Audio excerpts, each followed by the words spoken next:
All right, on the other side of the bracket, in the men's side, we have a four-way on Monday Night Raw. It's going to be Penta, Intercontinental Champion Dom, former Intercontinental Champion Bron Breakker, and then former almost every championship, Sami Zayn, going in there. The one thing that I really sort of picked up on first, more than anything else, is that Sami Zayn has come out on Monday Night Raw, and he's talked about it, in his own solo program. He's talked about it in promos, to other people, and it's been brought up in his face, is that his goal in WWE is to be WWE champion. He wants to go down with his name on his with it saying on his Wikipedia page, former WWE champion, even if it only says one time next to it. That is his goal that he is working for. I think he's been a tag champ. He's been an Intercontinental champ. I'm not sure if he's been a Intercontinental champ. I know he's been NXT champ, but the one thing that he wants on there more than anything else is WWE champion. So the people in the creative locker room are at least pointing at Sami Zayn, saying this guy matters. He needs to be at least in the high, mid-card to low main event status. He's the guy that can go in there and give us a really good match almost any place that he is on the card. I think he is somebody that you have to think about in this match. On the other side would be like the almost like bodyguard to the future champion, that is Seth Rollins. Seth Rollins might win the championship tonight.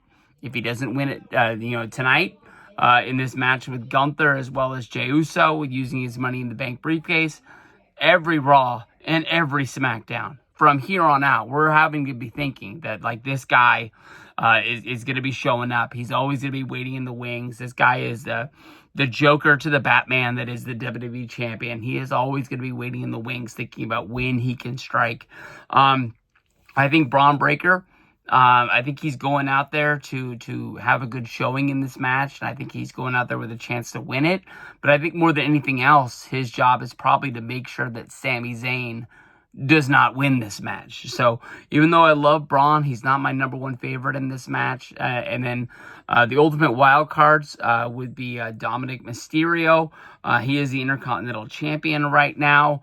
The king of the luchadors, I think, is what his future nickname is going to be.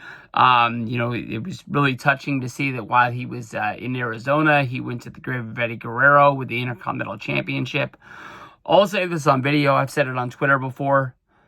Every once in a while, I forget that Rey Mysterio is this guy's dad. I really believe deep down that there's some way that Eddie Guerrero is Dominik's real dad. I don't get it. The guy looks just like him. I understand that that's the guy that he points out as his favorite wrestler, and that's the guy that he wants to imitate. But it is crazy, the similarities between those two. And I don't want to say that WWE has honestly cooled off on Penta, but the wins that he was racking up in a row when he first came to WWE are not really showing up. He's having good showings on Raw. He's having good showings at the Money in the Bank match. He deserved to be there. But I don't think he's the one who's going to do it. Honestly, in my mind, I think that Sami Zayn is the guy to put the money on in tonight's matchup. They're going to need a babyface in this storyline, and I think that his maybe like Cinderella story, I guess you can say, of like being the ultimate underdog coming from the bottom. I think that's the storyline that WWE wants to follow. Hopefully, we can see Sami get to the mountaintop before it's all said and done.